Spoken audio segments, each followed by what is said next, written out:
We're on page 28, transferring energy. Energy can be changed from one form to another.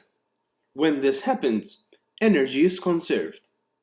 This means that the total amount of energy before the transformation is equal to the total amount of energy after the transformation. And here we have a very important principle that we must learn by heart.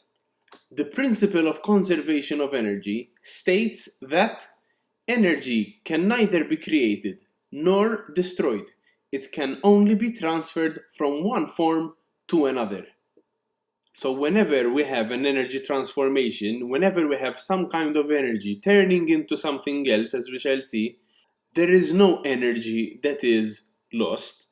If we start off with 100 joules at the beginning, at the end of the transformation, we have to have 100 joules as well.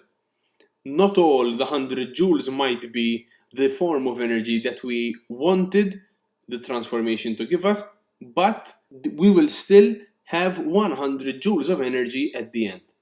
When considering energy transformation, the principle is always assumed to be obeyed. Moving on to energy transformations, now we are going to see some examples to help us understand this principle of conservation of energy. Falling under gravity. A diver uses 6,000 joules of kinetic energy to climb the stairs up to the springboard. At the top, this energy has been transferred to 6,000 joules of gravitational potential energy. When the diver jumps off, his gravitational potential energy, GPE, let me remind you, is an abbreviation for gravitational potential energy. His GPE is transformed to kinetic energy. As the diver hits the water, all this gravitational potential energy is transformed into kinetic energy.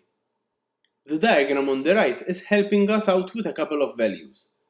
So we can see that at the very top, the potential energy is at 6,000 joules and the KE is 0. As he is falling, the potential energy starts turning into kinetic energy. So here we have the potential energy going from 6,000 to 3,000, whereas the kinetic energy is going from 0 to 3,000 joules. At the very bottom, when he hits the water, all of the potential energy is lost and kinetic energy has increased up to 6,000 joules. Here we can see that the principle of conservation of energy is being kept, because at the very top we can see we have 6,000 joules in total, at the middle we also have 6,000 joules in total, and at the bottom we still have 6,000 joules in total. So the principle of conservation of energy is obeyed. On the move. When an object is thrown upwards, kinetic energy due to the movement is changed to gravitational potential energy due to the object's position above the ground. Let me remind you, the higher something is off the ground, the more gravitational potential energy it has. Moving on to page 29, here we have an example of somebody cycling up and down a hill. At the highest point, all kinetic energy is transformed into gravitational potential energy. So the total amount of kinetic energy at the top is 0. Since the potential energy is at the maximum, because he is the furthest up from the ground, then the kinetic energy must be at a minimum.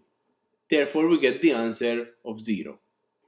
On its way down, the object changes its gravitational potential energy back into kinetic energy.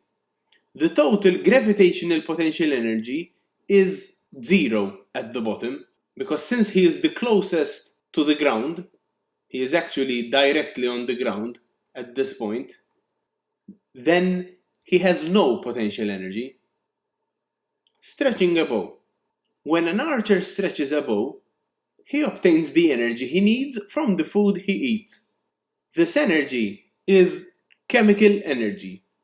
When stretching the bow, this Chemical energy is transformed into elastic potential energy stored in the string.